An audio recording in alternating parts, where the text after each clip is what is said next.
Assalamualaikum warahmatullahi wabarakatuh. Selamat pagi anak-anak.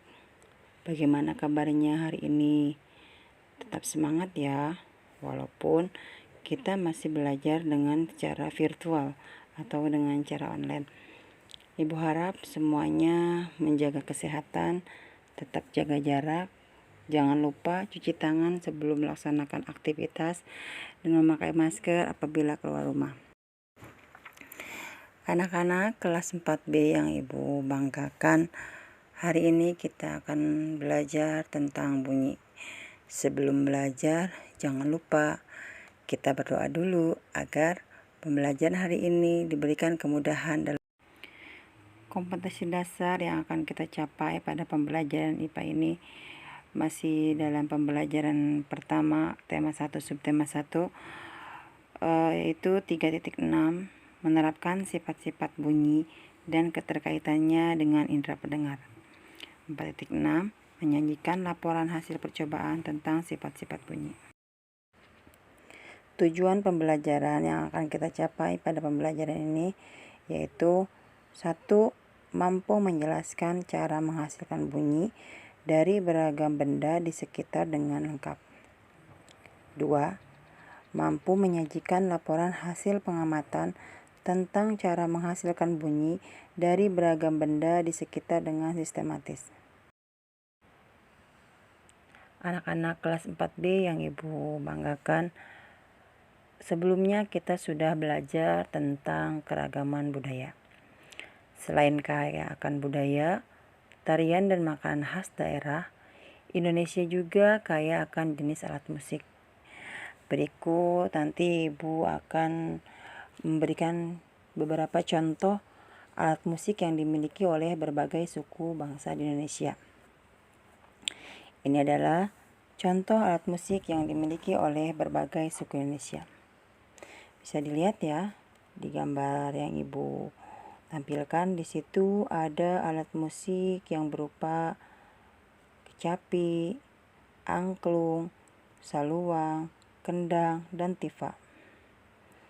Alat musik angklung yang berasal dari Jawa Barat dimainkannya dengan cara digoyangkan. Kecapi dari Jawa Barat juga dimainkan dengan cara dipetik. Saluang yang berbentuknya seperti suling yang berasal dari Sumatera Barat dimainkan dengan cara ditiup. Kendang yang berasal dari Jawa Barat dimainkan dengan cara dipukul. Tifa yang berasal dari Papua sama ya, dimainkan juga seperti kendang dengan cara dipukul. Semua benda yang menghasilkan bunyi akan kita dengar melalui indera pendengar atau telinga. Kita harus bersyukur kepada Tuhan Yang Maha Esa karena kita sudah dianugerahi indera pendengar, sehingga kita bisa menikmati dan mendengar hasil karya yang beragam. Nah anak-anak, dari contoh alat musik yang sudah Ibu jelaskan, itu merupakan sumber bunyi. Karena segala macam bentuk bunyi berasal dari benda yang bergetar. Nah, alat-alat musik yang tadi apabila dimainkan akan menghasilkan getaran. Getaran dari suatu benda akan mengakibatkan udara di sekitar bergetar. Getaran tersebut menimbulkan gelombang bunyi di udara. Benda-benda yang bergetar atau yang menghasilkan bunyi disebut sumber bunyi. Yang tadi ya, yang Ibu sebutkan contoh-contoh alat musik itu, nah itu merupakan sumber bunyi. Seperti kendang ya.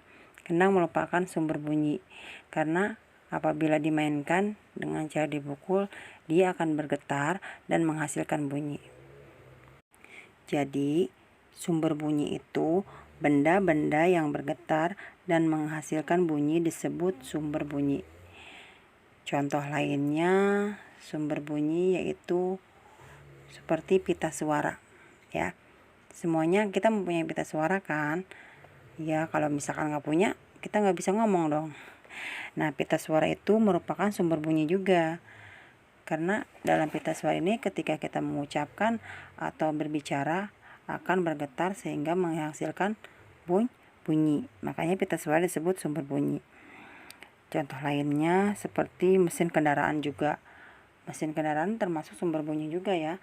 Karena kalau misalkan kendaraan itu dinyalakan akan menimbulkan gesekan itu akan bergetar dan menghasilkan bunyi.